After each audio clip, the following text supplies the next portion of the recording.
The Monstrous Playbook is an adventure podcast for grown-ups. It contains violence and profanity and deals with adult themes that may be uncomfortable for some listeners. Specific content warnings can be found in the episode's show notes. Listener discretion is advised. We begin in a sort of mid-tier hospital room. Speckled tiles on the floor with reassuring splashes of color, and whitewashed walls adorned with paintings of the most blandly pleasant flowers you can imagine. A young man with sweat-slicked black hair is holed up in a hefty hospital bed, hooked up to any number of tubes and wires. His face is pale and a huge gauze patch is pressed to his neck, a pair of crimson crescent moons blooming beneath. His eyes flutter awake and come to rest on the only other person in the room. In the sturdy wooden visitor's chair opposite him sits an enormous man. His pale face partially concealed behind long, straight blonde hair that falls thoughtlessly over his face and shoulders onto his coat, which, despite the mid-spring warmth, is a hefty brown leather. His large hands are held in practiced rest on the knees of his sturdy olive drab pants that end in a pair of stark, stompy black leather boots, and the boy in the bed cannot help but notice they clash badly with his coat. The kid in the bed croaks out, "How long have I been out?" 2 days. But that is not what I am here to discuss. 2 days? But the man doesn't even seem to hear. You are Paulo Oliveira, evening caretaker at the local house of worship. 2 days ago, you were attacked by a dog. Repeat. I've been out for 2... Wait, there wasn't a dog. After your shift, you saw a dog in the parking lot. It looked friendly, but as you approached, you must have spooked it, and it attacked. Repeat. Paulo does his best to sit up in the bed. Look, man, I don't even know who you are, but there was no damn dog. No, there was some lady. I thought she was sick, but then the man slams his fist down on the wood of his chair. It is better for everyone if it was a dog that attacked you, and it is better for you if you simply agree. Your cooperation is not necessary, but it is better. Paulo paws around the bed, looking for the nurse call button. Look, man, I don't even know who you are, but you wake me up and you start lying to me, and I don't even know what's going on. He grabs the plastic remote and clicks the nurse call button. The man just rolls his eyes. I do so despise being in a hurry. And he stands up, and in a single enormous stride, he has one huge hand on the rim of the bed and the other on Paulo's upper arm. The kid looks panicked at the hand that's grabbed him, and then back up to the man's eyes, which are now pools of red, each punctuated by a pit of black in the center. After your shift, you saw a dog in the parking lot. Repeat. After my shift, I saw a dog. It looked friendly, but as you approached, you must have spooked it, and it attacked. Repeat. It looked friendly, but I approached, and I guess I spooked it, and it attacked. And Paulo stares, dazed, into the sea of red and the black pit until he's shaken out of it by a nurse. Well, hello. He nods groggily to the IV and asks, What do you put in this stuff? Saline? You ready to tell me how you wound up here? She gestures to her own neck, then to his. And as we drift out of the room and down the hall, we can faintly hear his voice explaining, after my shift, there was this, dog in the parking lot. I thought it looked friendly, but I guess I spooked it. They're not always as friendly as they look. As outside in the parking lot, an enormous man with long pale hair in an unseasonably warm leather coat strides past all the cars, heading purposefully, God knows where.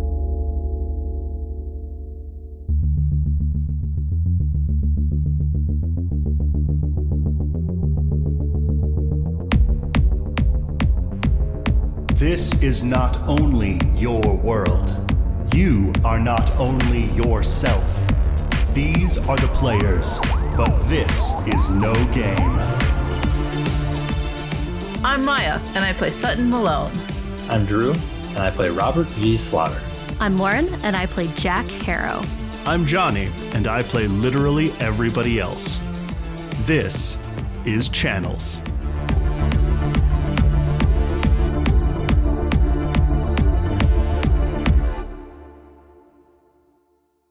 it's been precisely 2 days, and it is now morning. So I want to know what everyone's kind of been up to, and I think I want to start with Robert. Where would we find you on Wednesday? Is it a Wednesday? I have no idea. What day are we on? And it's been several days. Yes. I don't think I talked to Nathaniel. No, because we ended on me. So we got back from the video game world, and like Jack did some stuff. You did some Googling. Yep. And then Sutton did some bad things, and we ended with Sutton, and we never went back to Robert. So I think Robert just like ended his evening, but that was a couple days ago. Technically, I didn't do only bad things. I tried Googling, but failed. You did good things badly, and then you did a bad thing well. Yeah, exactly. Thank you. Jonny knows what's up. What would Robert be doing? If we haven't been going on any adventures back to the video game world, I'd be doing one of two things. Either spent the last 2 days. Actually, he'd probably do a combination of both. He probably sees Nathaniel every single day, and he works on the apartment every single day. Just, mop all day long.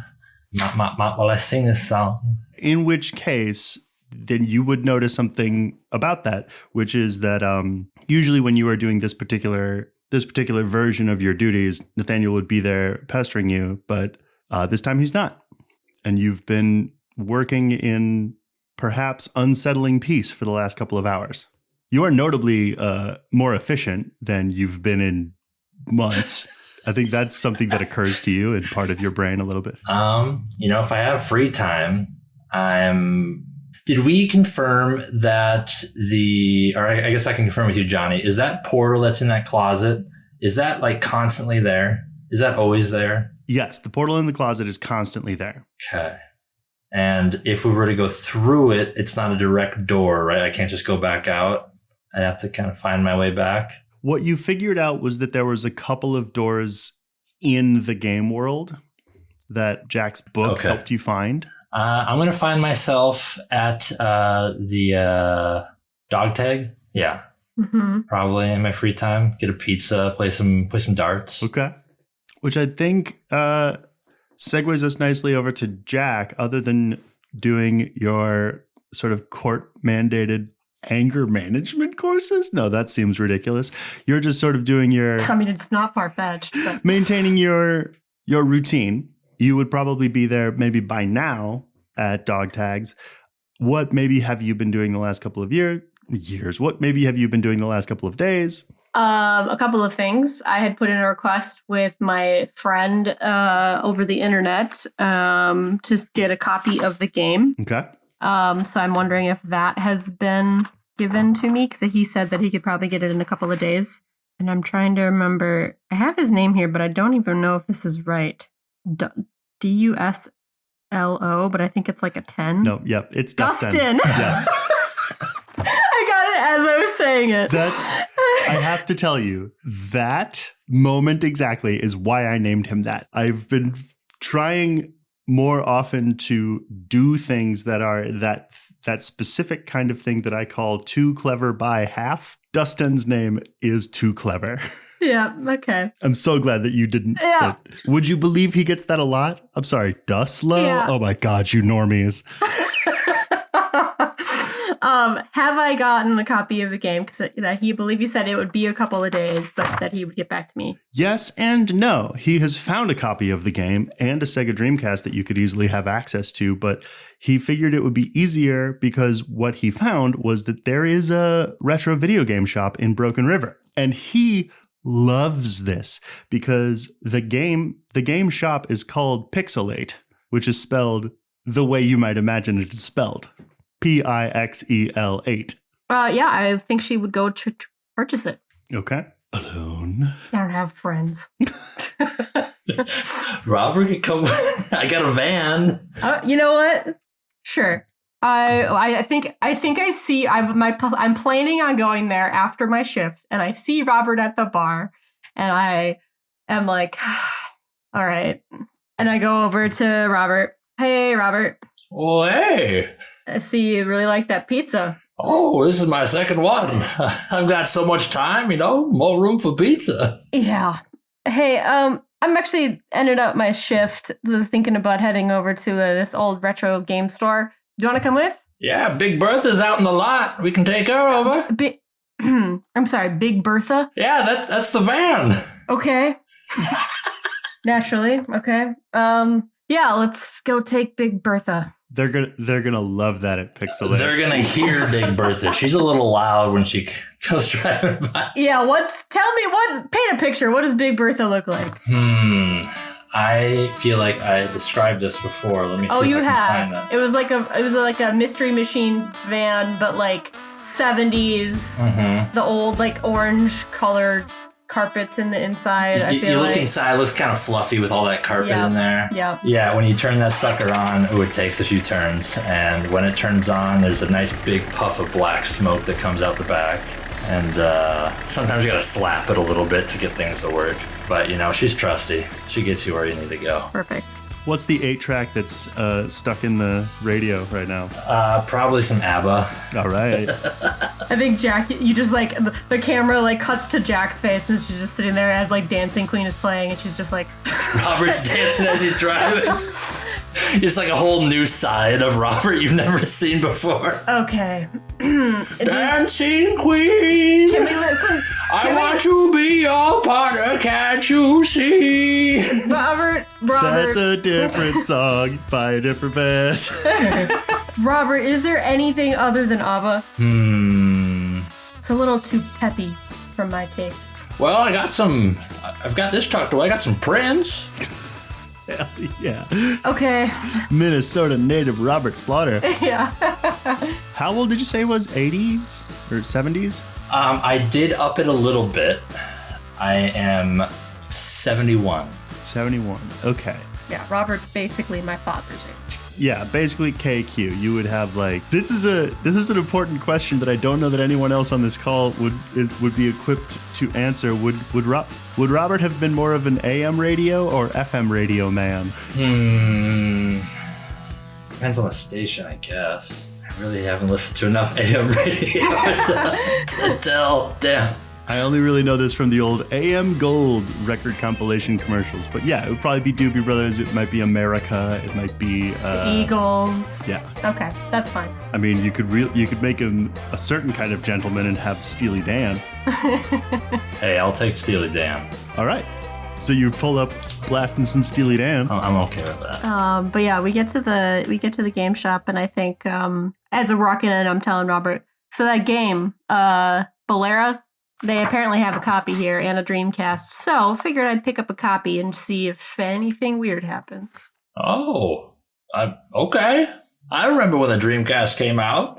Not sure what it was, but... I don't think most people did. Hey, just keep your eyes open, okay? We never know if something weird might be going on. So you pull up, and this is absolutely a mini mall. So you're pulling into a parking lot with like a very horizontal set of storefronts. There's a Subway. There's, what else would there probably be? A FedEx, Kinko's. And then there's Pixelate. The logo is this like very pixelated font. And like, I can see it in my head, but I don't know where this particular rainbow comes from. But there's like a sort of horizontal rainbow that was very much on like ColecoVision cassettes. Oh, yeah, I know what you're talking about. And you walk inside and it looks like something between an old bookstore and a pawn shop, where there's all these different bookshelves and then there's these big sort of freestanding boxes that are where a record store would put records. But inside there's some merchandise, but a lot of it is like, books. It's instruction manuals are in here, like a library. And then behind the counter, underneath the glass under lock and key, is at least one of each of most of the retro consoles. Yeah. And then behind the counter, sitting in a chair with his feet up on the counter, a youngish man with acne that seems to be lasting into his 20s and a buzzed haircut. The name tag on his vest, which is adorned with the same ColecoVision chunky rainbow, the name tag says his name is Buck. And he hears the like ding of the door and he kind of goes, "For real? Is there anybody in here? Or we're the only ones? No, there's nobody in here." Yeah, hey, Buck, is it? Do you got a game called Kings of Bolera? He sort of blinks at you for a second, and then he points. "You Dustin's friend?" Not officially, but sure. Yeah. Sounds like you must know him. All right. And he like suddenly stands up and finally looks employed. Bit weird to get that call that I got from you. Not a lot of people are after this particular vintage. And he starts fussing around underneath the counter. You a collector or something? Or something. You and he cocks an eyebrow. Fan? What can I say? Love the Blade Country. Okay. Odd true believer. All right. Well, and he's going to like pull out an unmarked cardboard box. What's very clearly like the store's own version of the chunky jewel case, that kind of plastic that they would make them out of, the stripes, and then just printed on it says Kings of Bolera, no logo, no nothing. And he's going to pass it across the table to you, but keep his hand on it. Now, if you're going to be playing more than like 2 games, you're going to want one of the chunky memory packs. For most of your run-of-the-mill Dreamcast bits, the VMU will do you pretty right, but if you're going to be doing anything else, you're going to want the extra space. Sure. Okay. Yeah, whatever. You'll be wanting the VMU anyway because it fucking rules. Yeah, I'll take that, and then I'm going to need the Dreamcast. And point down at the thing. You bet. This is a bit of a specific game, if I'm being honest. If it's a big adventure you're after, I'd start you with Skies of Arcadia. Story's a little cringe, but a flying ship is a flying ship. Or Grandia 2, if that's what you're after. Super interesting battle system and dynamite music. Speaking of music, Jet Grind Radio is a must-have, and he's walking over and he's picking some of these things off the shelf. Not to be missed. I'd give you half off on that one just for taking the modem off my hands. Hey, Buck, I just want this, thanks. But I appreciate your salesmanship. Roll manipulate someone. Manipulate. 7. I have a very specific consequence here. I don't have a very good reason why you would know it. Mm-hmm. But with a 7, if you don't buy Skies of Arcadia or Grandia 2 or Jet Grind Radio, he will be suspicious and he might not let it go. Okay. Wow, that salesmanship. Buck. Sure. Why don't you just put it in the cart? Robert. Yes? Now that you've figured out, you now remember the Dreamcast. Or at least you remember the logo and the little swirly bits and everybody was talking about it 26 years ago. And I don't want to put words in your mouth or things in your past, but I do think that you sidle over to the Dreamcast shelf and one thing really fucking catches your eye, and that thing is Crazy Taxi. Wow! That game is fucking awesome. That does feel like it would be right up Robert's alley. I remember playing this at the arcade. Can we get this one? That's what the Dreamcast was all about, my man. You want to play this? Can we? Okay. Sure. Sure, Robert. I'll pay for it, but I'll need to play on your Dreamcast. Yeah, okay. Add Crazy Taxi too. To be clear, and it doesn't matter, do you want to just add Crazy Taxi or do you want to add something else that Buck had suggested?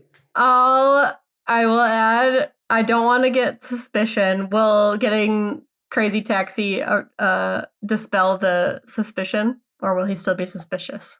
I think getting Crazy Taxi and a VMU, the VMU, will dispel suspicion. I will do that then. I am not made of money. Okay. Yeah, so I'll get that. I'll get is it just like, it's a memory pack essentially that you can get for... Oh, I'm so excited to tell you about this. It is a memory pack and so much more. Yeah, okay. It gives you a cardboard box that clearly has the Dreamcast itself. Another one that has the modem, which is a separate thing. Crazy Taxi, and then a blister pack that has this VMU, which looks, to you, I think it would look like nothing more than a Tamagotchi. It is a little thing that has a top that pops off and then a little screen and 3 little buttons. It was a failed experiment in data storage. Okay. But you need it to save your game. And what is it called? It's called a visual memory unit. So, is a it VMU. VMU? That's what Buck called it. Oh my god. VMU and Crazy Taxi. Was that the one I got for Robert? Mm-hmm. Okay. Hey, I paid for it. Yeah, we'll get that. I think it pleases me to say, to sort of denouement this scene with that as you leave, Jack, you will get a text from Dustin. Look, sorry, I know Buck's weird, but he was close. Yeah, I'll just reply back to Dustin and say, don't worry about it. Got what I wanted. Thanks. He'll respond with, okay, back to work, and then send you a Helldivers gift that says for Super Earth. I'm just going to reply back, I don't know what this means. He will respond the way I think he always responds when you get like this, which is to say, in all caps, live in the now. And that will be the end of your conversation.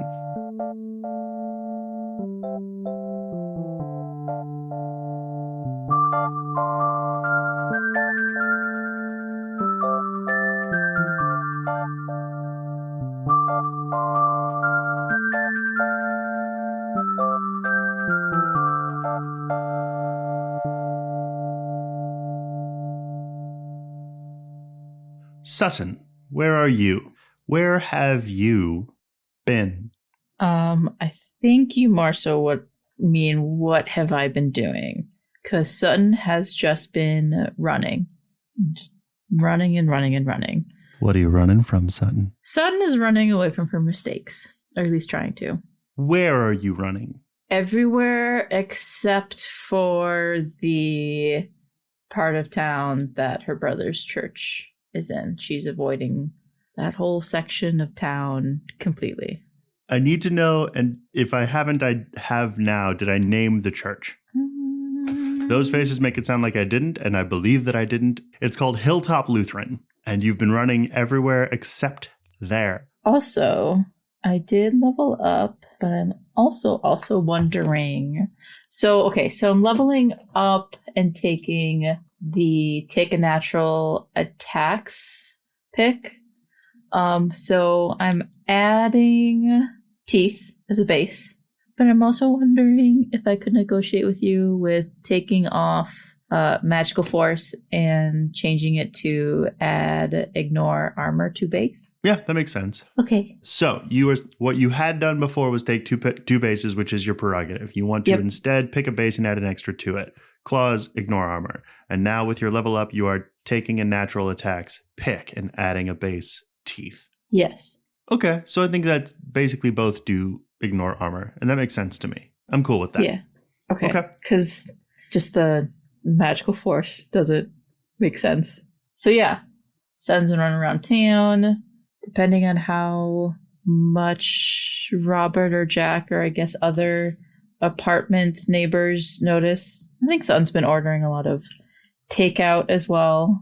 Just kind of keeping to herself, ignoring the group chat. Can we roll to notice? Sure. Should I roll to act under pressure? Honestly, why not? Actually, I want you to roll to notice something else. So I want all three of you to give me sharp rolls. Hey, guess what? What? I leveled up again. No. I knew that was going to happen anyways. I got a 9. I rolled a 4. I got a 10. So the way I think I want to put that is, Sutton, you have been going for runs. I feel like with a mixed success, I want Robert to notice something less. And I think that what that is like, you've noticed that Jack and Sutton haven't hung out in a while. And Jack, you noticed that you haven't seen Sutton in 2 days since the last time you saw her, like anywhere around the building.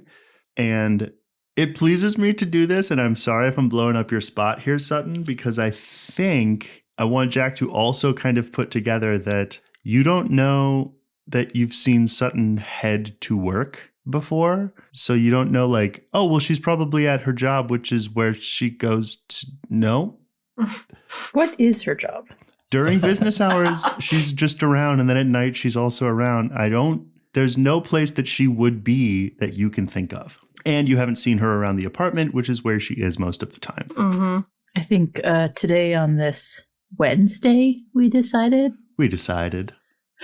Sutton is lacing up her shoes, going on a run. I think I would like it very much if, as you're headed out of the building, you see Big Bertha pull it into the parking lot. Mm-hmm.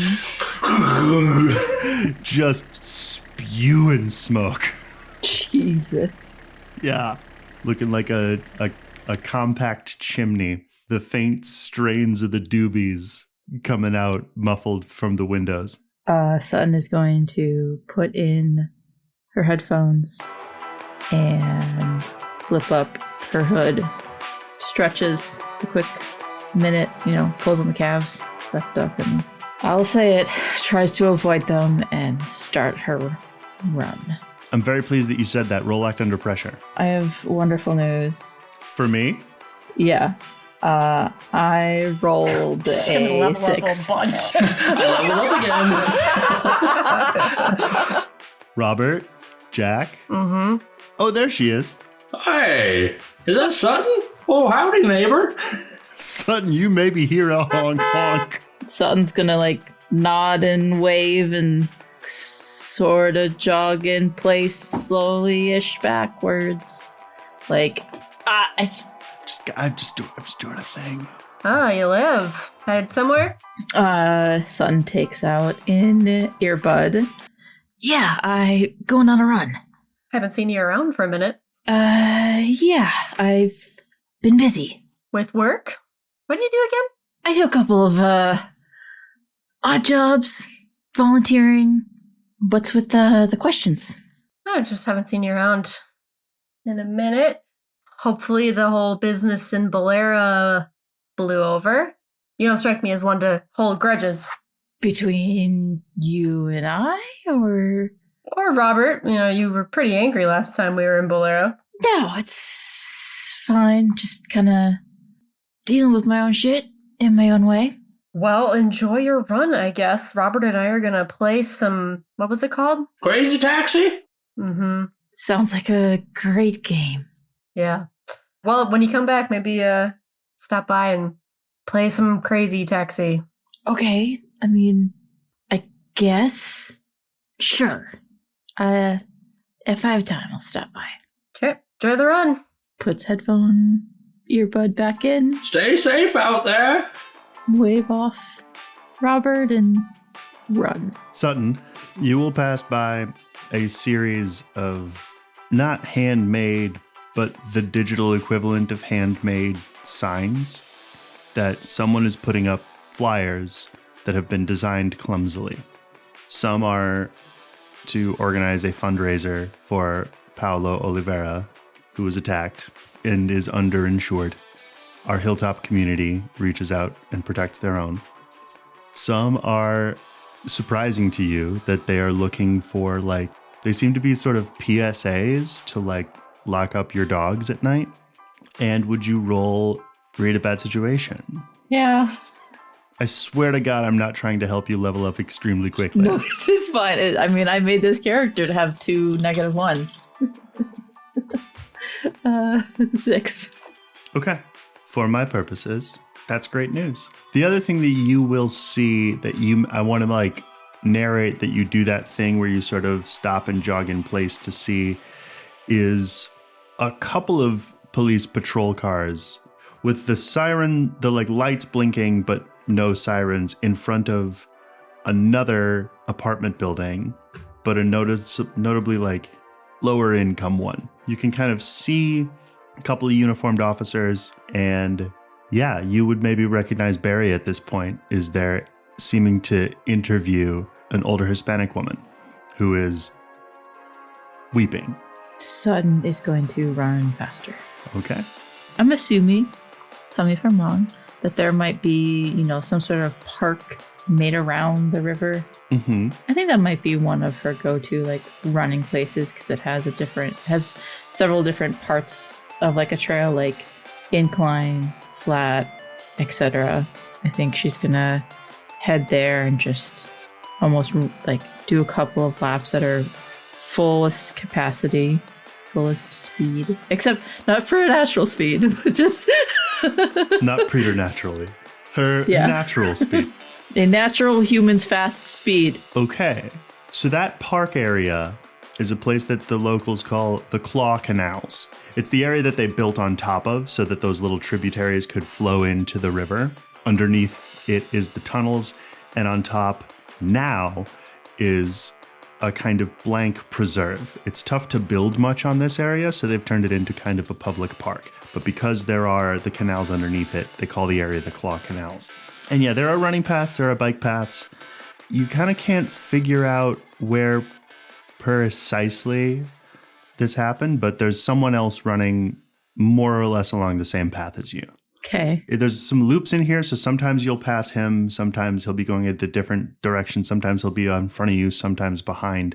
I think you'd categorize him. The only word that's coming to mind is top heavy. He's got really narrow waist and skinny legs, but broad shoulders.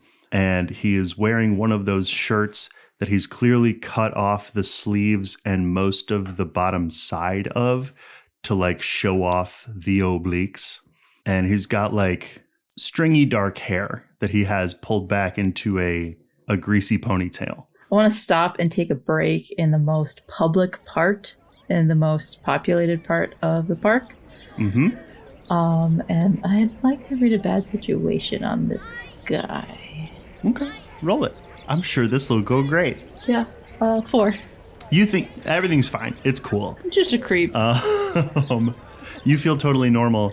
You stop and sort of take a break and like maybe lean against a park bench and Stretch. Yep, the runner stretch. Check shoelaces. Choose a different playlist to listen to. This dude will actually sort of jog to a stop alongside you, hands on hips. He will say to you, you know where they got a bubbler around here? Parched. I take out my earbud. Sorry, what? Looking for water. Is that something you drink? Try a convenience store. You know, Walmart, CVS, a gas station. Or that. I'm just gonna point to the river. I get it. Go jump up your own ass, McQuiston. That's what this is about. I'm trying to be friendly here. You're a runner, I'm a runner. You like to run after sun goes down? That's where I run too. Can you remind me, Jonny, what is he wearing and what are his shoes situation? So his shoes are... Because you described his hair. I want to make you roll it again so bad, but I also really don't want to. So you're just going to take him in, and that's fine. You can see him. I think his shoes are... How long has Sutton been running? As like a hobby? As a hobby or a coping mechanism? As something that she would be shopping for accessories for. At least 5 years. Okay. His shoes are new.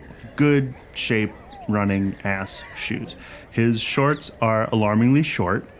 I love to do this because it doesn't matter, but the t-shirt that he has destroyed to show off the gun show just has text on it and it just says, yeah, with like 4 E's. Yeah. Gray t-shirt, bright short shorts, whatever color bothers you, and then fresh, clean sneaks. Sutton for sure has one of those crossbody athletic bags that she keeps keys, phone, stuff in. Sure. She's gonna sort of fiddle with it and like try to kind of inconspicuously grab the small pepper spray that she has in there as she continues talking with them. Okay. That's really weird and not a great pickup line. I haven't seen you running at night. One of those faces. And I'm a bit new in town. I'm Jay. He won't take a step towards you, but he will hold out his hand. So he's like standing 10 to 15 feet away from you with his hand out. I know, I'm trying to think what I would do as a woman in this situation. I feel like I'd be like, that's really cool. Just like be backing away. Someone's gonna be like, hi, Jay. I'm not really interested in a running partner or partner at all. And Sutton's just kind of backing away and putting her earbud back in to signal like, I'm not interested and just this conversation's over. You have a great run. Every step you take away from him, he will take towards you. And he's like, listen, I'm just new to Broken River. I'm trying to find my way around. You know if That's there's a great. church around here? You know, there are a lot of churches. You could check out the library or there's a great community ed center and magazine that goes around, you know. You can get it at a gas station just like you can get your water. More looking for a place to worship. Lutheran. You know anything like that? Sorry, I don't. I'm not the religious type. I'm going to glance around. Is there anyone else here? Roll manipulate someone for 2 different reasons. Also, how far am I away from where I last saw Barry? Oh, a ways. Okay. You're in the park now. We're going to have to figure out what the map of this place is, but you're in the park now. That was like probably in between this park and your apartment is that apartment. Okay. How'd that charm roll go? It went great. I got a 12. So as you're backing away and he is saying these things, you're looking around for people. I'm going to say a guy that you have seen running in the claw canals before. I think he stands half a head above this Jay who you've been talking to. He's got very sharply styled, close-cropped, dirty blonde hair. Honestly, he's like a dirty blonde Clark Kent, this guy. I don't think you know his name because he just like waves and keeps running. And he's wearing blank clothes. If anything, you've seen him have a t-shirt that has... It gives me like marathon runner, like some sort of like marathon logo. Yeah, that's totally, absolutely. It's like Grandma's Marathon up in Duluth. Turkey Trot. You've seen Grandma's Marathon. You've seen Turkey Trot. You've seen Break the River. You've seen... He's got all of them. He's got all these t-shirts that he won. His shorts are of a more appropriate length, and his shoes are usually more worn in than this fellow. He's going to jog up to Jay and like kind of take a break, be like he's checking his pulse or something. And he's going to say to Jay, "Hey man, do you got the time?" And Jay's like, I don't got a watch or nothing. Well, yeah, but I mean, like, do you have like a phone or anything? I keep mine with my stuff at my car, but I'm just trying to keep track of where I'm at. And this dude's going to look at you, Sutton, and subtly wink and be like, "I'm just trying to make sure I'm keeping up because, you know, got another one," points at his t-shirt, "got another one I'm training for. You too? Have you done it?" "Nah, I'm more of a, what you might call a hobbyist." And he's going to take another step kind of towards you, and this dude's going to get in his way. Mm-hmm. Sutton's gonna like slightly like dip or nod her head towards the guy she recognizes and take this opportunity to get away. She's going to leave claw canals, and I want her to she's going to take a different way home. Going to see if Barry is still interviewing that woman. Going to kind of try and see if I could find him or a cop. Excellent.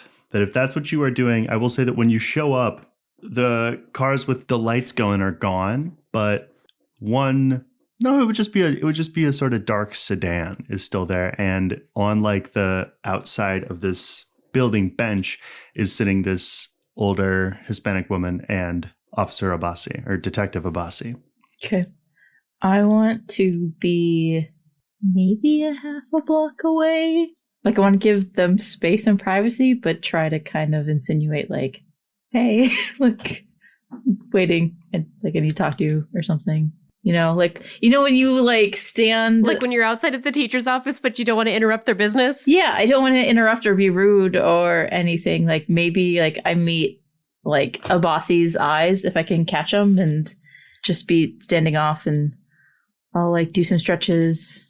Check the time, drink some water. I will take my headphones completely out.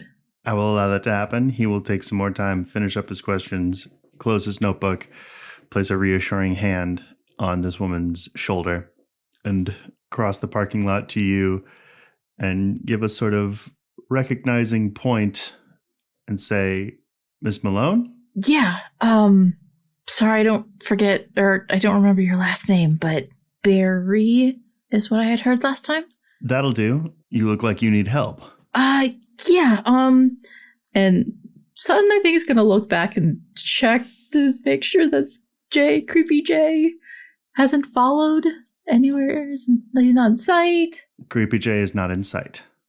Yeah, I had this weird encounter with the guy at the claw canals, and he dropped hints that like he has seen me running other times and wouldn't leave me alone. Luckily, another jogger that I see there constantly, like normally, stepped in, and I was able to get away. But I just wanted to let you know that just maybe send a patrol just to check it out or something.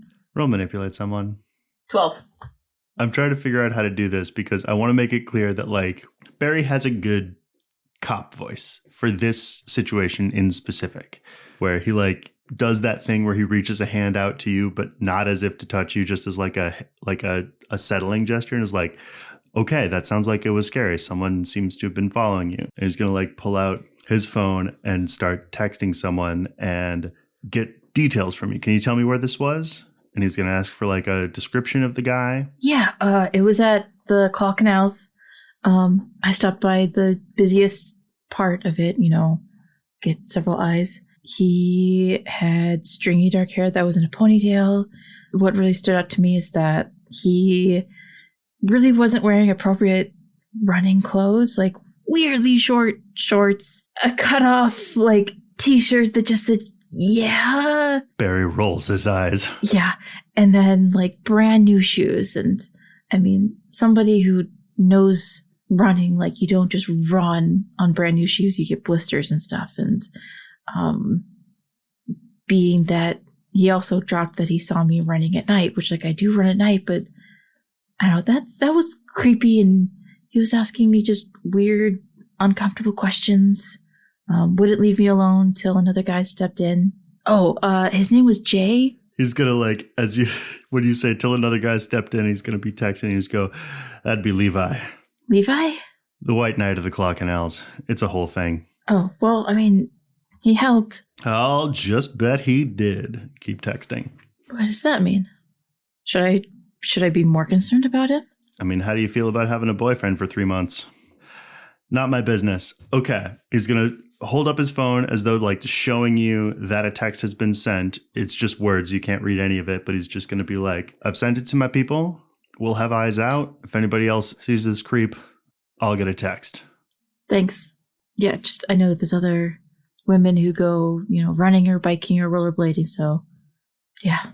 He's going to sort of settle back on his heels. Do you ever go running by the Hilltop Church?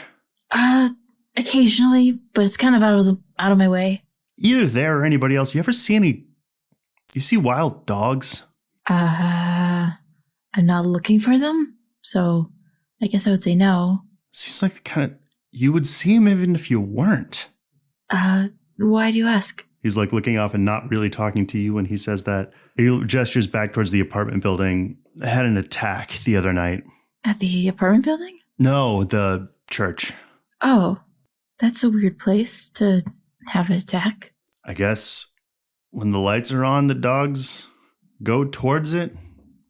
Damnedest thing. Anyway, I guess that's two kinds of creeps you got to keep an eye out for. It ain't easy being a woman. Thanks for spreading the word, and good luck on your latest case, I guess. He's going to put his phone in his pocket and then just say, as though he says it all the time, it isn't luck, and head back towards his car. Sutton will go home. Probably her head on a swivel a little bit more than usual after this J creep.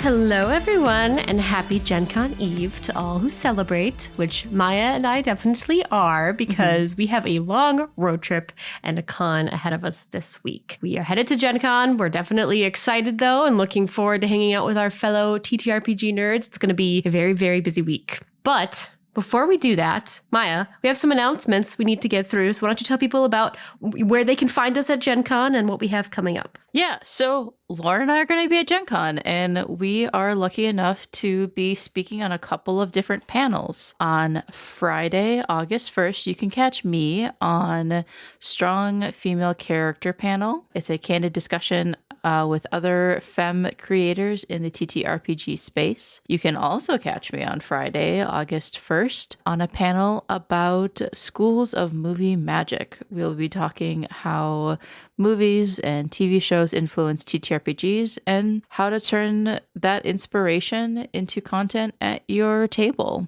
And then on Sunday, you can see Lauren on a panel about world building the real world.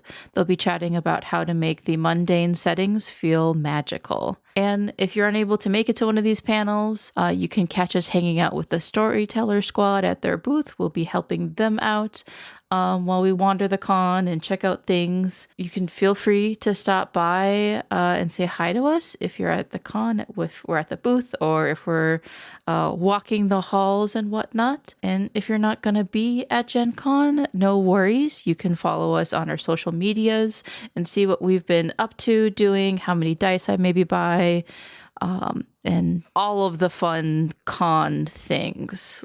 Hopefully Lauren will keep me in check with how many dice I buy. It's hilarious to think that I am going to be moderating your spending, but okay.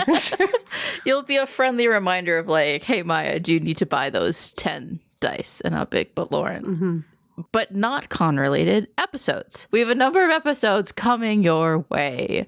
On August 5th, we have a new batch of Nathaniel's channel, which is our Patreon exclusive bloopers. They are very funny. Lauren makes them. So good. Check it out. On August 7th, we have our part 2 of our Brindlewood Bay miniseries, GM'd by the wonderful David from Trials of the Apocalypse. And finally, we will be back to our normal channels episode in 2 weeks on August 12th. All right, a couple of reminders for you, and then we will get back to the episode. As always, if you would like to support the show, there are a couple of great ways that you can help us out. First and foremost, you can tell your friends about us, because word of mouth is the best way to help new listeners find us. And, chances are if they like what you like, it's a great way to help get a new listener to the show. And be sure to leave us a rating and review. We have a brand new campaign, so if you're just getting started or you have never given us a review before, we would love to hear what you guys think. So leave us a review on Apple Podcasts, Spotify, or whatever your listening platform of choice is. You can also follow us on social media at Monsters Playbook. We're pretty much everywhere except for X. So come hang out with us and see what we're up to. You can also support us monetarily by subscribing to our Patreon for exclusive episodes. We have some swag, bloopers, and lots more. And we also have a merch store and a Ko-fi page if you'd like to support us over there as well. Or if you want to just hang out with us, we have a Discord. It's a really fun place. You can join our server and talk about this game. We can nerd out about other TTRPGs, share pics of our pets, and all sorts of things. So links for all of these things and more can be found in our Direct Me profile, which is in this episode's show notes. Now, this week, our promo is for No Quest for the Wicked, a multi-award-winning actual play podcast running the Starfinder system. Let's take a listen. Are you ready to rock? More importantly, are you ready to roll? Embark on an exciting adventure with No Quest for the Wicked, a multi-award-winning actual play podcast. We've got a little something for everyone. Whether you're starting at the beginning with our binge-worthy, planet-hopping, epic first season, or looking for something spooky that blends cosmic horror and giant fighting robots, a time loop fantasy romp, or a mini-series about fighting corporate billionaires. You can also keep it short and sweet with our one-shots, including a first day at Space Academy gone so wrong, or two brothers at the end of a zombie apocalypse. Alternatively, jump right into the action of our brand new season Frontiers that focuses on a struggling settlement on a planet that suddenly and magically just appeared, where you, the listener, can also be a player in the show by voting on settlement choices and forming factions with other listeners that will be incorporated into the adventure. If you've been looking for a new actual play show that knows how to tickle your funny bone and tug at your heartstrings, look no further than No Quest for the Wicked. Find us at noquestcast.com or search No Quest for the Wicked in your favorite podcast app. You can find out more about No Quest for the Wicked on their website, which we've linked in this episode's show notes. And be sure to check them out every other Wednesday, wherever you get your podcasts. Now, let's get back to the episode. Bye!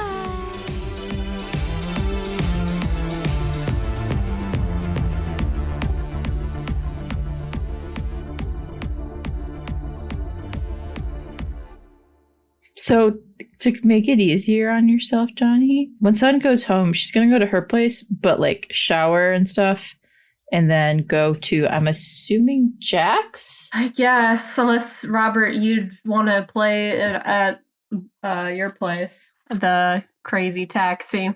Technically you would have it at your place, and I think I'd leave it there, and I just bring crazy. I just knock on a door. Crazy taxi? Yes. Yeah. That's exactly what I was thinking. That it would be set up at your house, and Robert would be there. Yeah, so Sutton will knock on Jack's door. It's open! You're just like so in this game. You're like, I'm not even going to stand up. I'm going to turn the doorknob and crack open the door. Jack? Real quick, because I think this is the first time we're seeing your apartment, Jack. Can you give us an idea of what you think the vibe of this place is? I mean, I think Jack's vibe in general is very goth. maybe a little grunge. So she's probably like painted all of her walls just like a matte black. There's probably against the apartment's rules, but she doesn't care. I think the apartment is pretty sparse though, and with its like furniture and the decorations. Is Jack's furniture mismatched? Like how we have, two couches that like sort of match, but then like the lamp and like tables are kind of different or more new. I think the furniture she does have is very eclectic. I don't think like any of the pieces match. They're probably thrifted or repurposed somehow. Just Mod Podged. I think in the living room, there's probably just like a worn dark leather sofa, maybe like a nice green velvet armchair that she has. And then I think maybe like a small bookcase that sort of like doubles as a TV stand, and then what looks like a traveling road case, like for a musical instrument maybe, but it's been repurposed as a coffee table. I wouldn't say that her style is quite dark academia because she's not that sophisticated, but Right.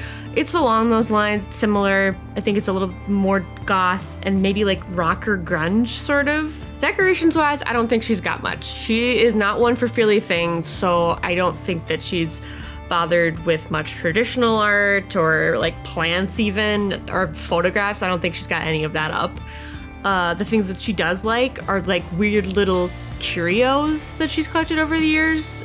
Like really morbid things like animal skulls or like pinned butterflies and arachnids. She's probably got a fucking scorpion. Those sorts of things I think are definitely her vibe, but I don't think she's put any of that stuff out. Like her walls are not really very decorated. I think those things are lost in a box somewhere in the apartment and she hasn't bothered to unpack them. Like she's lived here for 6 months, but I think there's like still boxes left unpacked, and I don't think it really appears like she's settled in yet. The part of the detail that I would imagine is that Jack probably doesn't have enough stuff for her apartment to be truly messy. Yeah, it's definitely like not lived in. I think it's got some very minimal touches. So the lamps are the lamps you moved in with, the light fixtures are the light fixtures you moved in with. I think when the lights are on, they probably strike as a bit too harsh, so you don't turn them on very much. I do feel pretty confident saying that her bed is made constantly. Your bedroom is kept fastidiously tidy all of the time. Yeah, I think that makes sense. I do, though, want to say that if she does have any, like, proper decorations up, I think it's just, like, a ton of, like, album artwork of, like, records, some of her favorite musicians, and they're probably just, like, hung up on her living room wall. What era, what style? I think she's a proper goth. Like, like she likes a lot of early gothic rock and like post-punk music. Probably some dark wave, maybe a little bit of grunge in there. Like what years? Like 90s grunge? Yeah, probably like 90s for grunge is the vibe. I did a playlist. Hang on a sec. I'm gonna suggest Bauhaus. I'm gonna suggest Susie and the Banshees. I think Jack with a bullet. Yes. Yeah, definitely. I just pulled up my playlist and yeah, definitely Susie and the Banshees. Definitely Bauhaus. Probably some Joy Division, Echo and the Bunnyman, Chameleons, The Cure.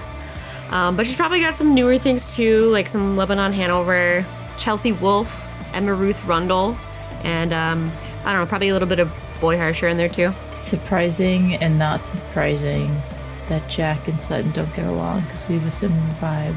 I want to put it to you this way, and this is a fun setting the scene, stealing from Brindlewood Bay. Jack has precisely one piece of new furniture. Everything else in your home is thrifted. What is that one piece of new furniture? Bookshelf, entertainment center, lazy boy, maybe it's your bed, maybe it's your dresser. There's one thing that you bought new with your money that you earned honestly. While we're at it, Robert, I want you to roll Read a Bad Situation. All right. I mean, she is a thief. Maybe not all of these things were gained, honestly. Well, what I mean is like that. Like you saved up job money to buy an expensive piece of furniture. Everything else is bought. I got a 12. I think I want to let you think about that, Jack. because what I'm trying to build up to here, and I think it makes sense to have Robert get it in this way, is that Robert, you have seen apartments built not designed exactly this way, but apartments organized room by room in this style before, and it's been friends of yours that you have known who have been to prison. And I want you to do with that what you will.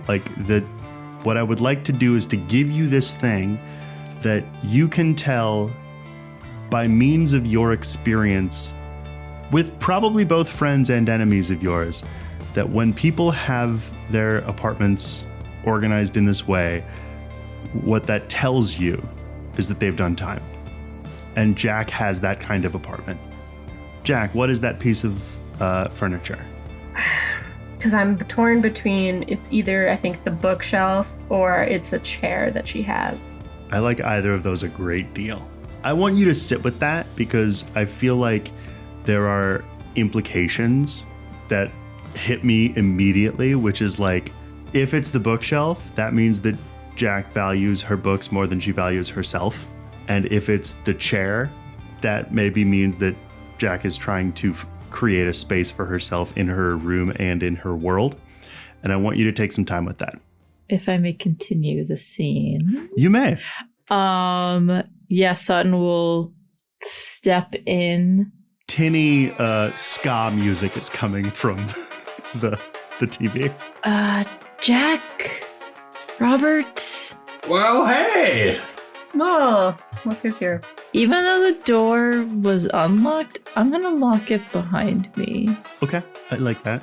And I'm going to go wherever Jack and Robert are. I'm guessing the living room, maybe? Yeah, I think Robert is definitely, if he's playing the crazy taxi, then yes, we're in the living room. I think Jack is maybe I think there's an island in the kitchen, and I think she's sitting on the other side, just kind of watching him.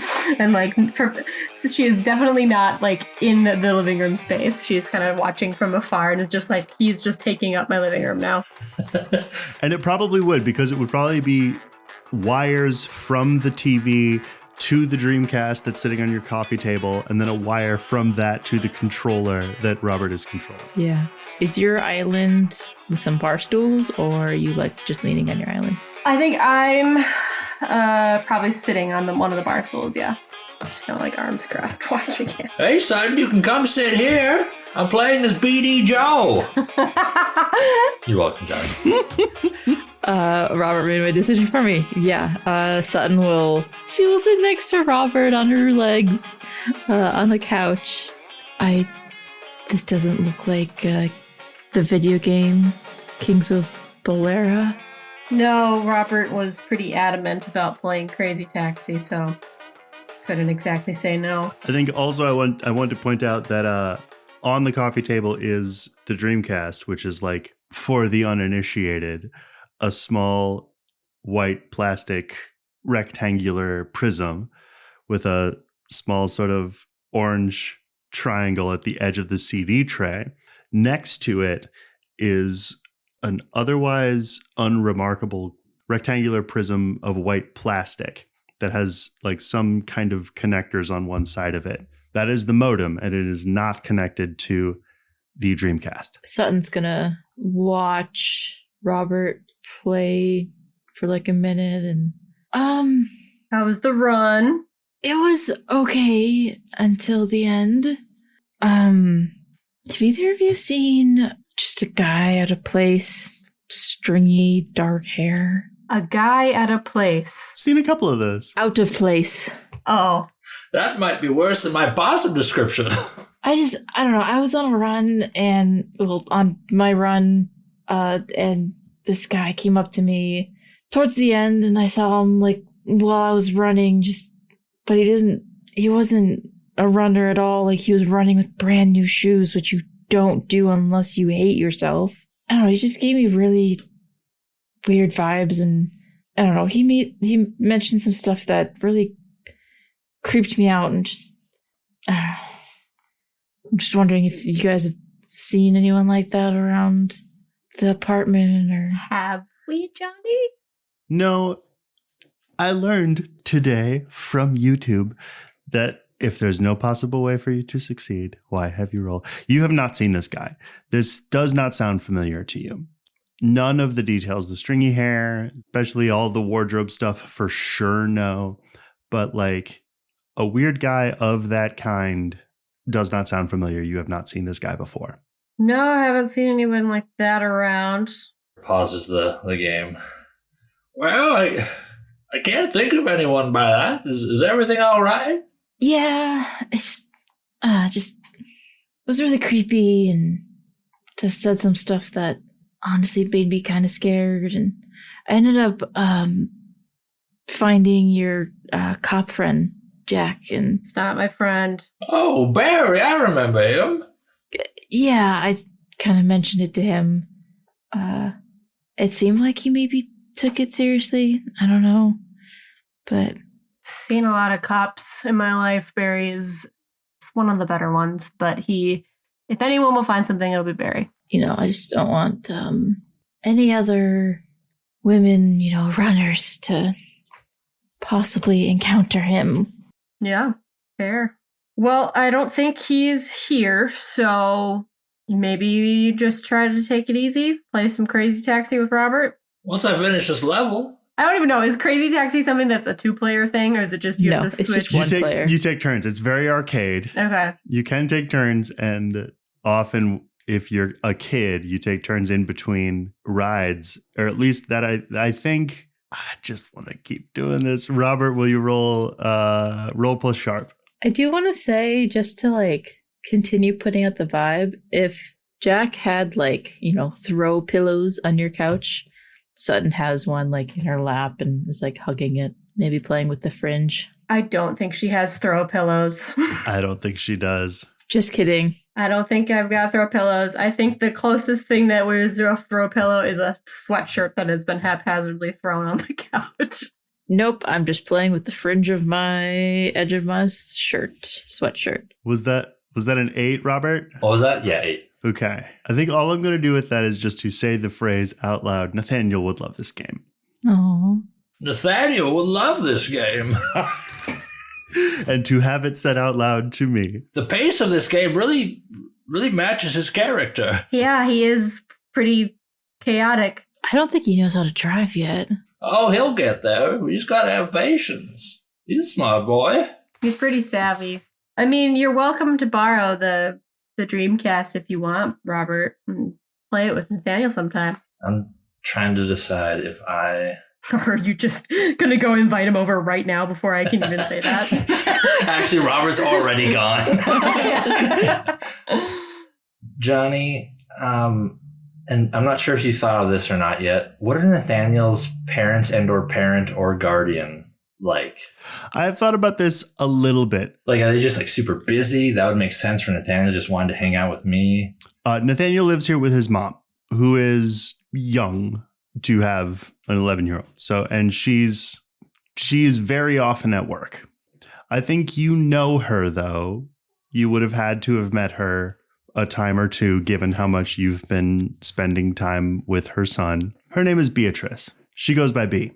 Do we know anything about the father? Roll plus charm. That would be an 11. Oh, I'm sorry, Beatrice, but this is true. She drinks.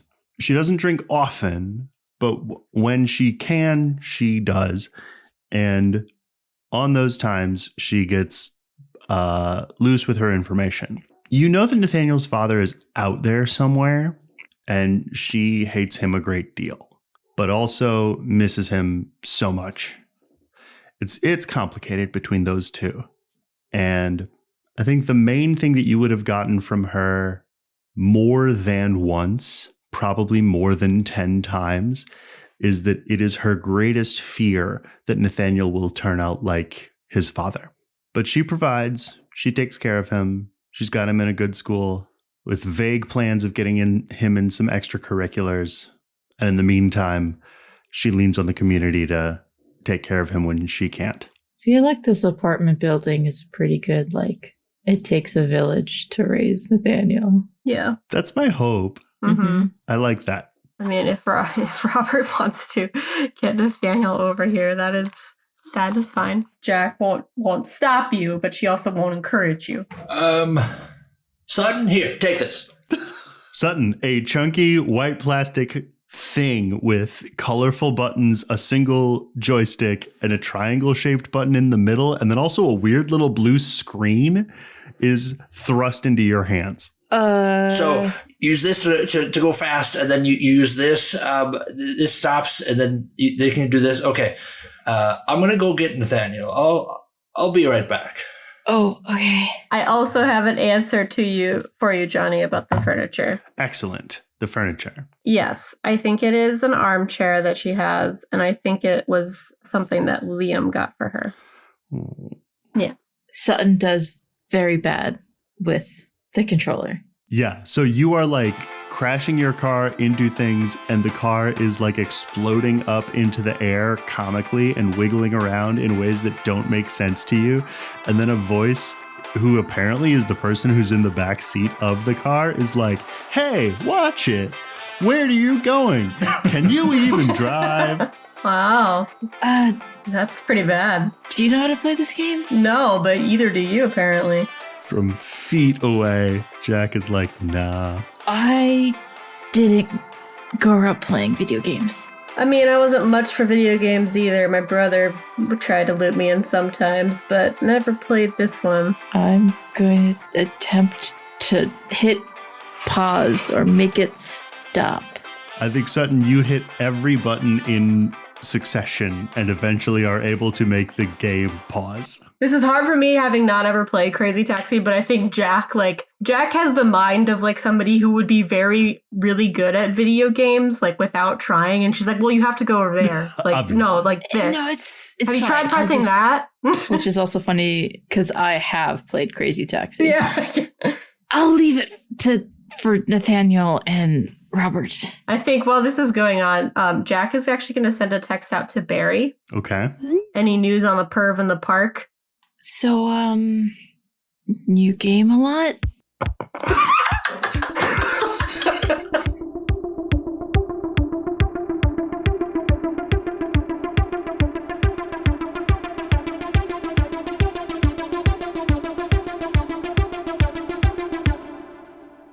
Cut to Robert heading up to Nathaniel's apartment. Knocking on Nathaniel's door.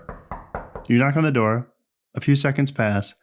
The door is thrown open, and there's Beatrice, who is, you can't quite tell these days, 20s and 30s. She's an adult-shaped woman.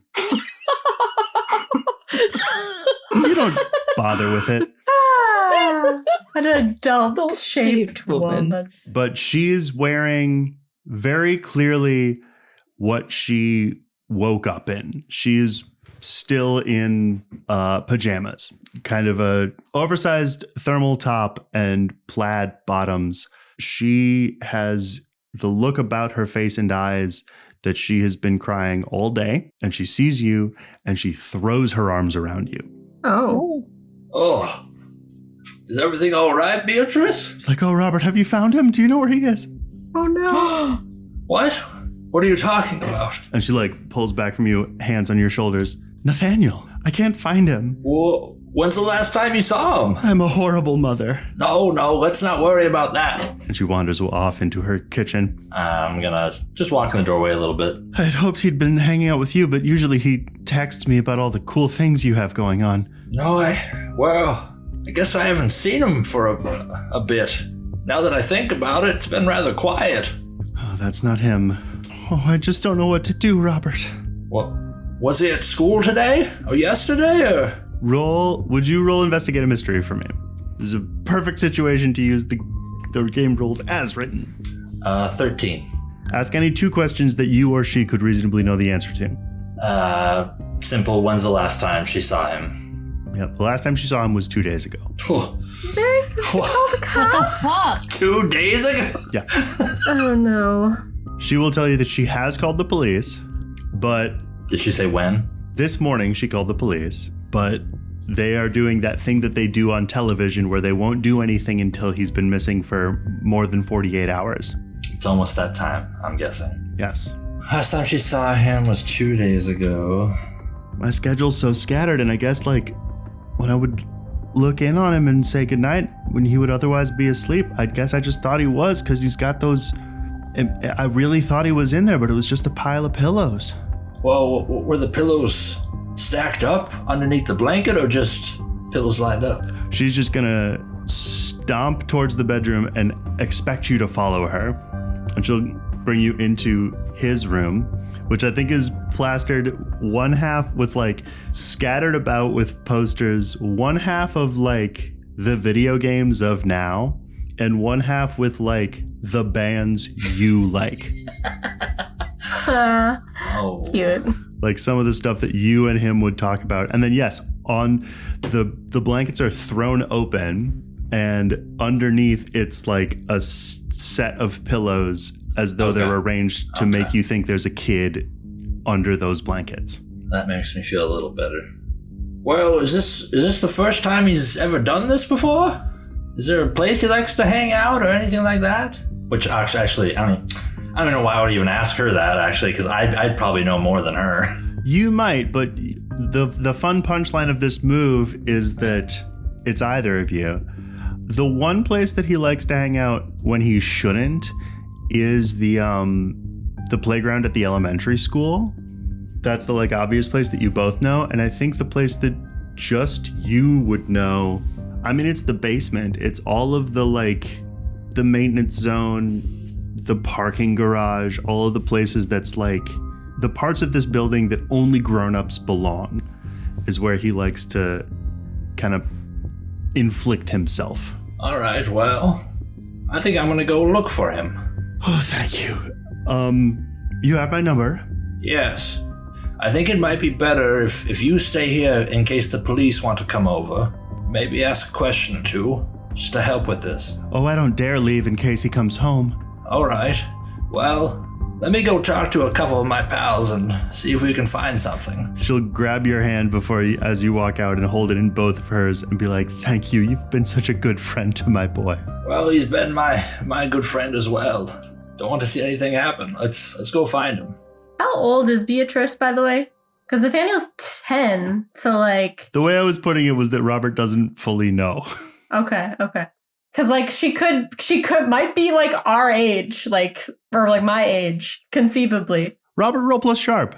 11. That's good enough to know that she is somewhere in her late 20s. Yes. Oh, wow. So she had him really young. Mm-hmm. Okay. All right. I'm going to go back to Jack's place and go talk to those two and be like, just tell them what's going on. But he's missing? Yeah. For how long? Well, she said about 2 days. And what are the police doing? Well, I guess they're waiting for that 48-hour baloney. Fucking bullshit. I text Barry again, and before he can even respond back to the other thing, and said, scratch that. What are you doing about the missing kid? In all caps. Jack, roll plus charm. Is it in the evening right now or is it afternoon? I think by now it's properly evening, yeah. Like 5 or 6. This is manipulate? Mm-hmm. 8? Yeah, 8. I think, first of all, Jack, you will get a text back that is like one crisis at a time, and then another one that's like nothing on both counts, but I know how to prioritize. Before you can say anything back, he will respond and be like, if you're going to be dictating my moves, could you at least be a CI? Do you know something?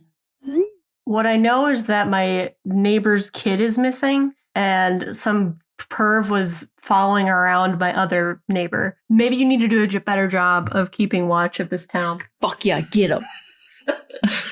Are you suggesting there's a connection, or are you just telling me that you have a lot going on? I'm saying I don't know, but isn't that your job as a detective to find out? Figure it out, Barry. Is that what my job is? I'd always wondered. Okay.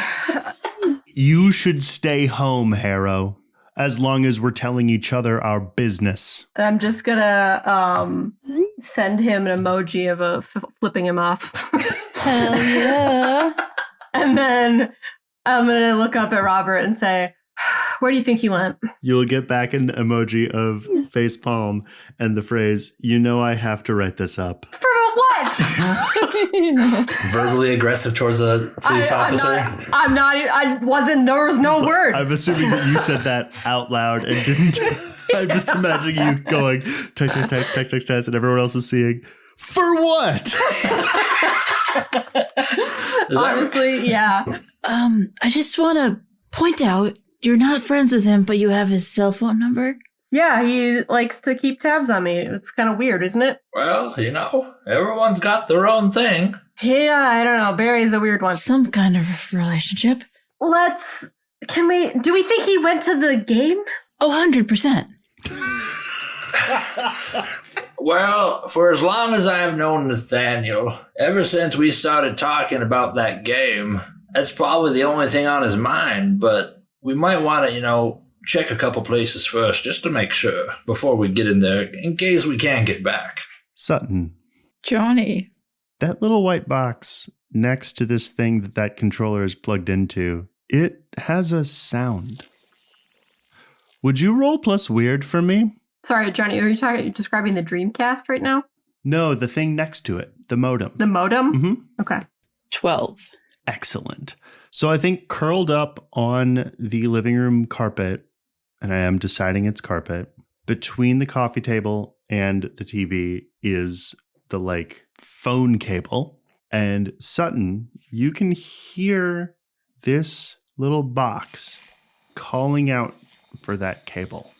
And maybe calling to you?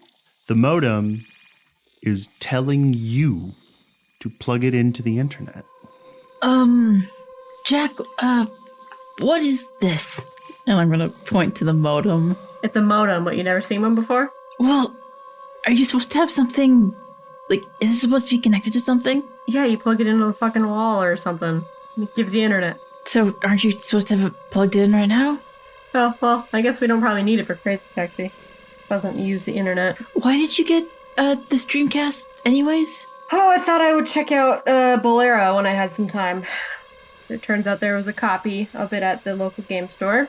And a Dreamcast, which is one of the only ways to play it these days. And the game is an online game? Yeah. An MMO.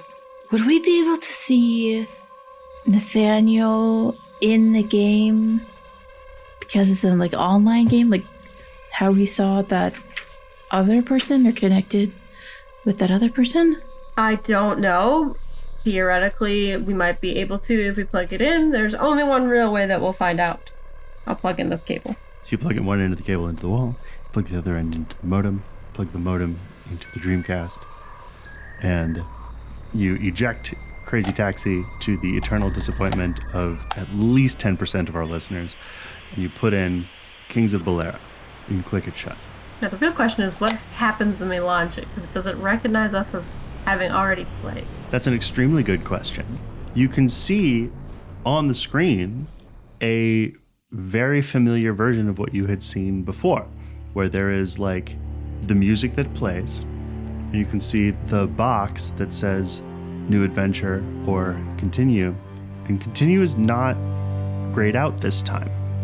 And if you select it, instead of just showing you a block of memory, it will show you two separate sources, basically two new paths. That's either VMU1 or external storage. I don't know. I guess I'll just do the VMU because it's what I bought.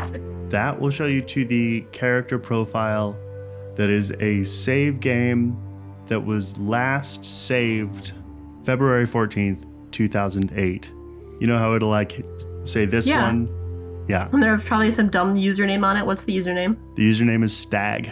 Like Doe, the thief, but Stag. Interesting. Okay. I think that it will show you an avatar for Stag, which is a dwarf dressed in a very fine looking version of the light leathers that Jack's avatar wears, but adorned with some of the same iconography of what Sutton's paladin gear looks like. Is it the dwarf a male or a female? It's a male. What happens if I back out of that and I click on the external storage? If you click on the external storage, you will see 3 different profiles you can choose between. One is an elven thief aligned with crime named Jack. One is a human paladin named Sutton, and one is an elven court mage named Robert with a full head of blonde hair. Okay. I suppose I will, I don't know if there's a way, is there any way to like have multiplayer on this? Roll plus weird. Ooh. Okay. Unless you want, well, you're controlling the controller, I guess. Yeah. I'm really glad that I rolled so well because I have 0 weird. I rolled a 10. Oh God, I love the Dreamcast so much. So each time as you like hover over each profile, a little kind of chibi version of each character pops up on the VMU. Like on the little screen on your controller, you can see a little guy popping up and down in idle animation. In a 3-frame idle animation. You like on a whim hold down one of the shoulder buttons like it's the shift key and you're selecting multiple things. And as you do, you can see that on yours, and you can see the same little tiny icon hovering in front of Sutton and hovering in front of Robert. That they don't need controllers. Okay, weird. I'll try this, I guess. That's really how our icons look? That's weird. Is that what I really look like? Damn, I look really good. Yeah, except they forgot Sutton's teeth. Easy. In the Moo icon they did. Looks like they're missing your book. That they are. In the Moo icon they are. I will press enter or continue, whatever the button is to advance. I'm not sure how to find Nathaniel, but maybe we can search for online people in the game. I don't know. I am loving this. Robert and Sutton, you, for intents and purposes, pass out. Jack, you see Robert and Sutton just like go limp on the couch. Neat. You on the screen see the 3 of you outside of that house that you had exited through in Stromfara. Sutton, Robert, you are just there. I'm like trying to shake you awake. Hello? Oh, this is fucking weird. I see them on the TV though. Mm-hmm. Can you hear me? You are just playing with your controller.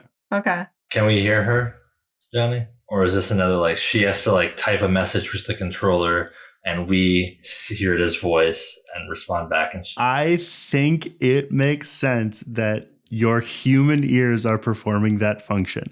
So you can see text boxes in front of your faces, everything that Jack says in the real world. Hello? Are you guys awake? You just like passed out in front of me, but I can see you on the TV. Are you alive? You are very much awake. You are very much alive. This is what I wanted to avoid. I wanted to look around first.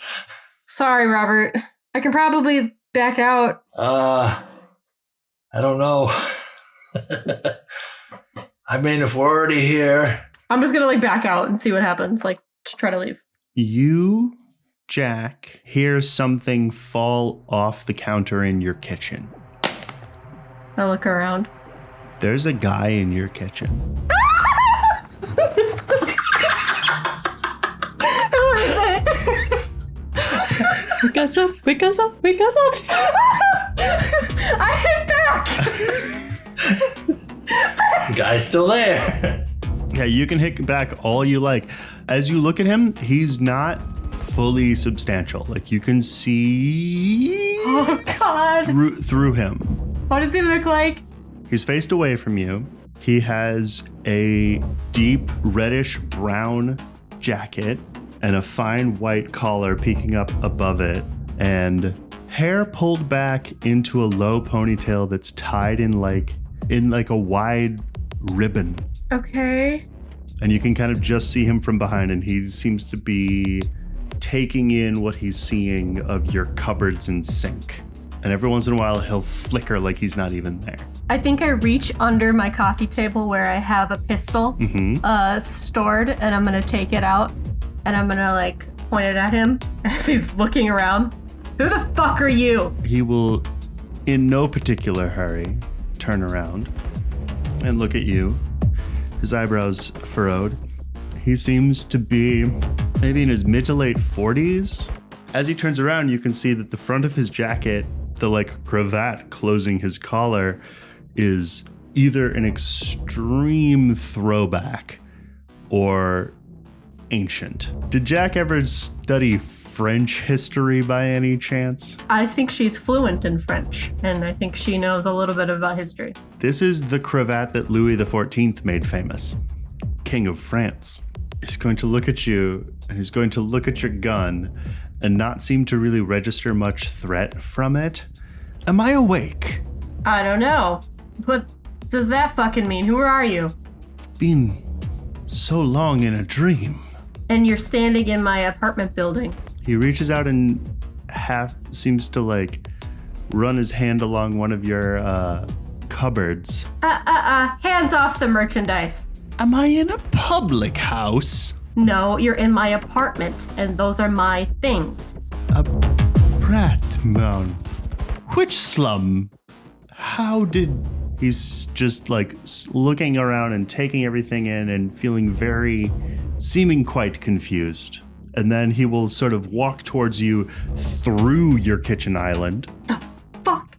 And then he will like get up to you, do that thing where he kind of looks at your gun as though he doesn't know what it is and like move his head to the side of it. Do you have a death wish or something? Are you trying to start a fire? What? Pokes your gun with this little poker. Okay, if you weren't see-through, this probably isn't even gonna fucking do shit to you. I try to push him back away from me and see if anything happens. Roll plus weird. Plus weird? Mm-hmm. I don't have any bonuses, so that's a 9. So you push your hand into him, it goes through him, but he goes... Oh my god. How dare you touch me? Okay, I need you to start talking right now, or else I will, I don't know, fucking call an exorcist or something. He'll look you up and down, and as though realizing it for the first time himself, he will say, I'm the one who woke you up. What? You were into sleep and beyond.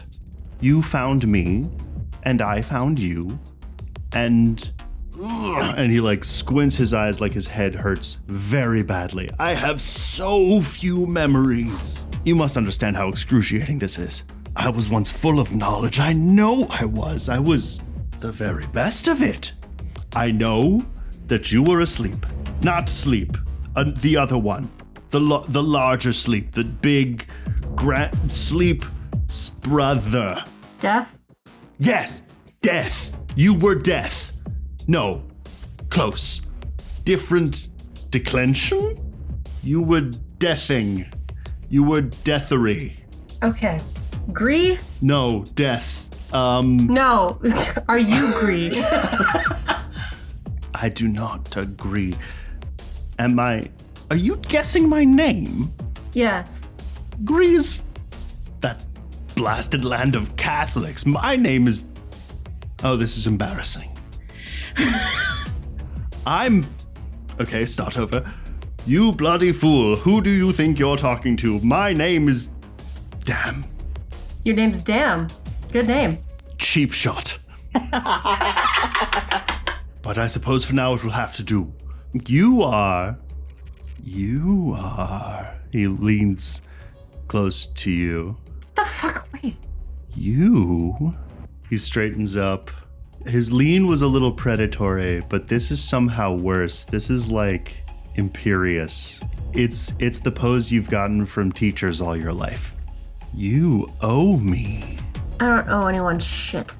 He holds out his hand as though seeing it for the first time and holds it out to you, palm open, and very slowly closes it, and you feel your heart beat very quickly.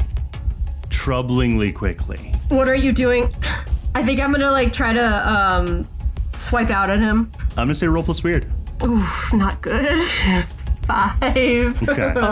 Being that Jack backed out of the game, what's the likelihood of Robert and Sutton coming back? So let's cut there for a second because I like leaving this as a moment. Let's cut back there. So what had happened to you guys is you, without really meaning to, found yourselves in Stromfara in front of this particularly rundown house that you know to be the home of a vampire hunter in town now. Oh, yeah.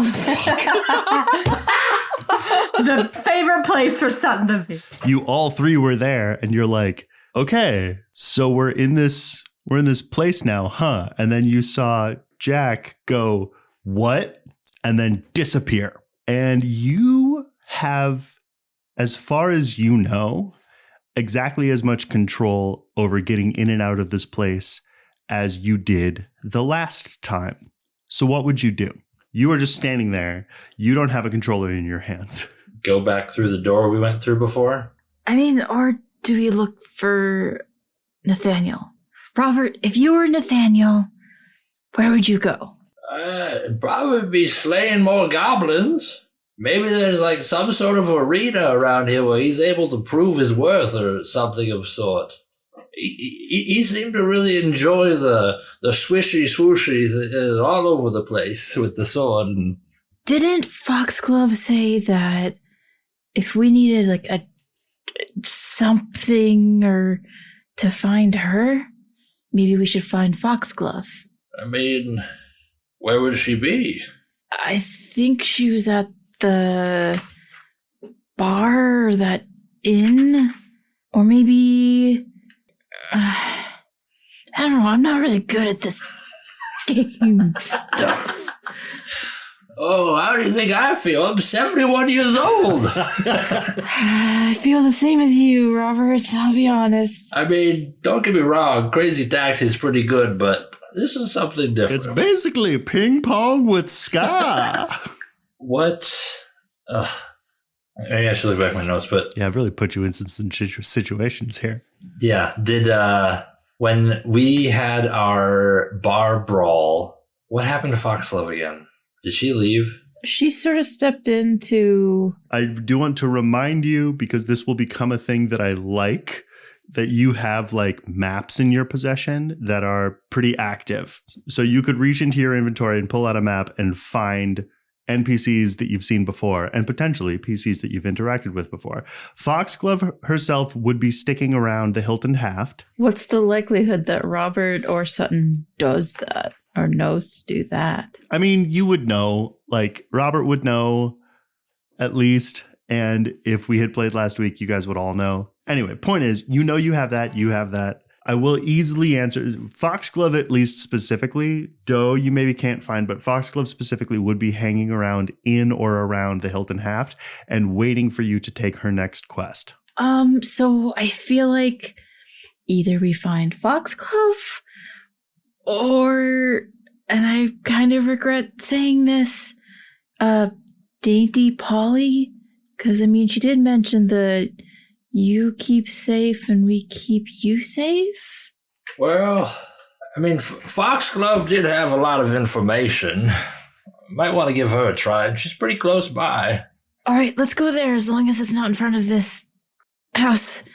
All right. And we're going to head over. Okay. Meanwhile. Sorry, Jack. You're on your own. Actually, I think that makes enough sense that we could put a bit of a pin in this. You guys are going to head back to talk to Foxglove. Meanwhile, without your knowledge, Jack is given back her breath. Your heart begins to beat gradually back to normal. But this man in your home is saying to you, I may not remember much that I should, but this I do remember. We had terms, you and I. I don't remember shit. I've never seen you before in my life.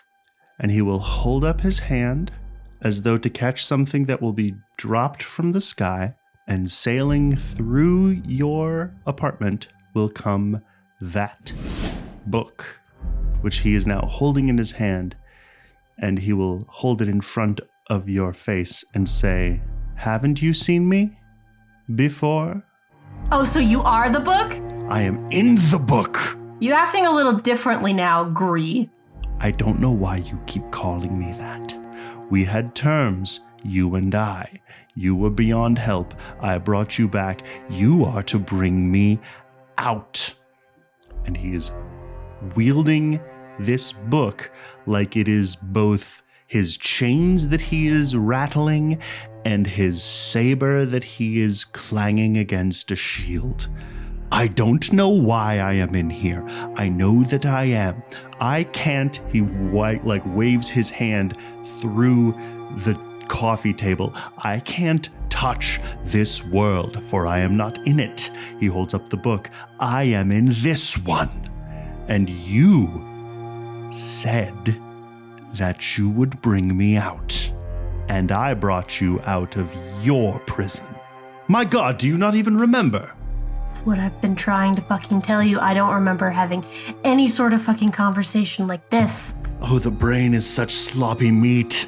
I think she rolls her eyes. He's going to put the book down on the coffee table, take a step back as though to sit on the couch, but then remember that he doesn't, I'm sorry, I have to say it, he will remember that he doesn't have a butt and not sit down. I see that we are the two of us in something of the same boat, though mine is much more large and at much more interesting sea than yours. But if you have forgotten, and I have forgotten, and I have things that you do not remember, he'll hold out his hand again, not like he's going to push you as before, but like more sideways. The vibe you get is he wants to make contact with your head. I think she kind of is flinches, just like, what the hell are you trying to do? Remind you of our terms. It'll get me out of this conversation sooner, then fine. I have a very specific kind of dick that this dude is going to be. This whole session has been very terrifyingly misogynist. Yeah. But I think what he's very obviously going to say is where is your husband? Aren't you supposed to be his problem? You're very clearly not of this time. I don't have a husband. I don't need one. Rogue woman. A dick. Same as they've always been. Sorry, do you not understand what that means, dick? Just because I don't remember my name doesn't mean you have to shove it in my face and give me a random one. Oh, that's not a name, really. It means penis, the thing between your legs, or do you not have one? I think you'll find it is a name, and penis has its own, as mentioned. You are deeply frustrating as a person. Likewise. He'll hold out his hand again, but with a really frustrated flourish. Am I supposed to take this? What am I supposed to do with this? I think he will roll his eyes, take a step towards you, and just put his hand on your head. And your eyes will roll back into your head. And I have horrible news for you. You get in a flashback. The details are unclear. A lot of the details. It's dream logic stuff. You are running. It is nighttime. You are running on what is either a jogging biking path or a dirt road somewhere. There's definitely a huge forest of trees to your right and a big expanse of nothing to your left, up to and including a pretty deep ravine coming up that you know is coming. What else you know is coming is in your mind and memory, it's a small army, but if you were to actually do the math, it's a pretty well kitted out personal security force. They're after you because of what you've taken. And that thing that you've taken is tucked underneath your arm. And it's a leather book. You didn't ask what the book was, as it wasn't your policy to do so. You had a target, you had a quarry, and you had a plan. You used to have a partner. And now all you have is a desperate need to get away. And then you have something else. And that is a searing pain in your abdomen. You have been shot and you are falling to the left down into the ravine. And you are skidding and slamming into rocks and small bushes, and you come to rest. And this part that you now recall was an unspoken and unspeakable desire to live. You thought you said, I don't want to die. and the book fell open. If you were to look at the book, I think I would like for this flashback to flash back and forth between you remembering it and you opening the book to this page now.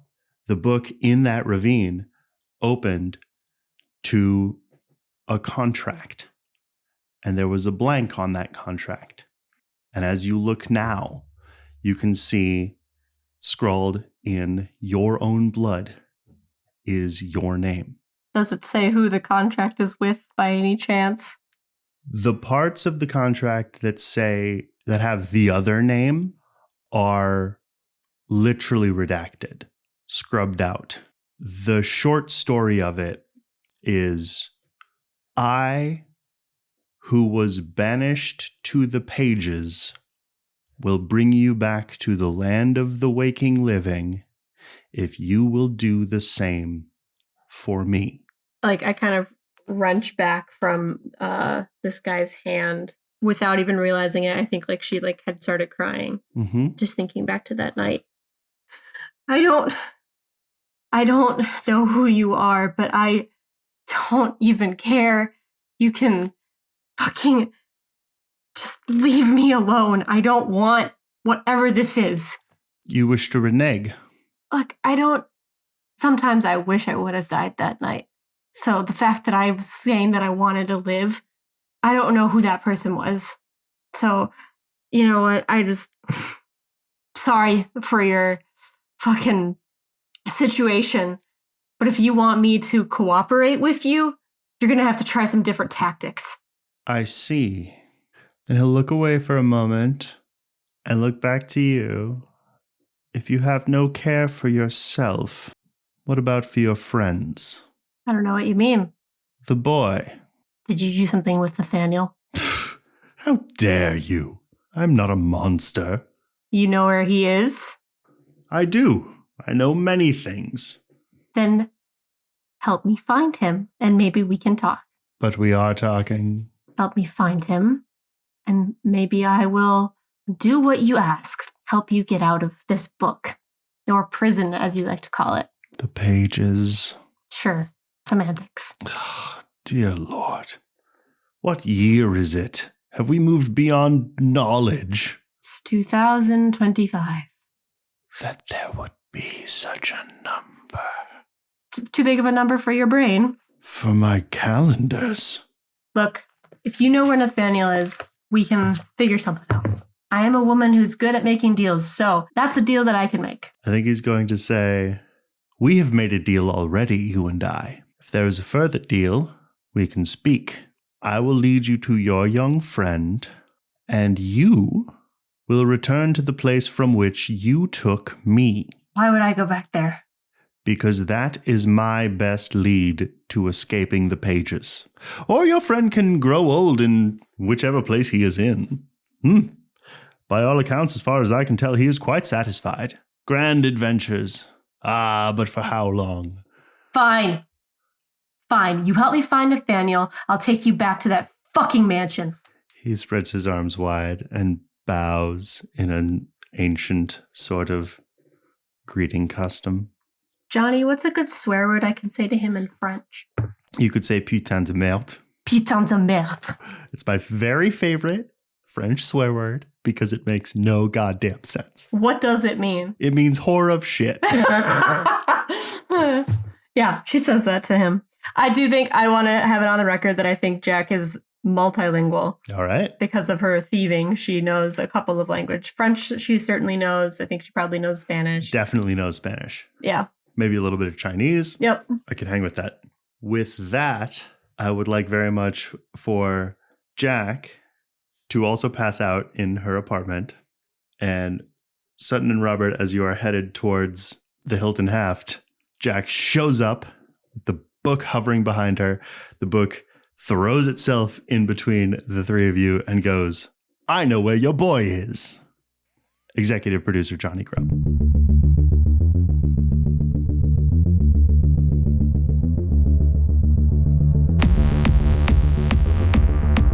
This has been Channels, featuring Miah as Sutton Malone. Drew as Robert V. Slaughter.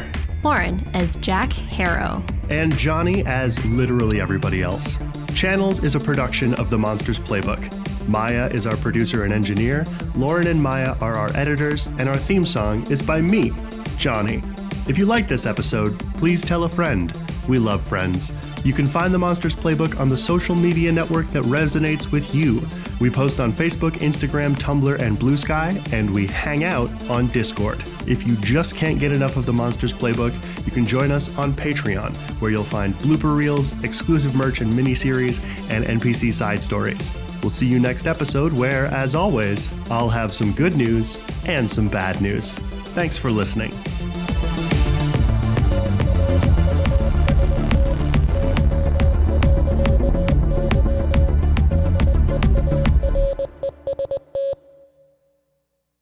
Sutton, you may be here a honk honk. Oh no. Oh my god! Big Bertha honks like Woody Woodpecker.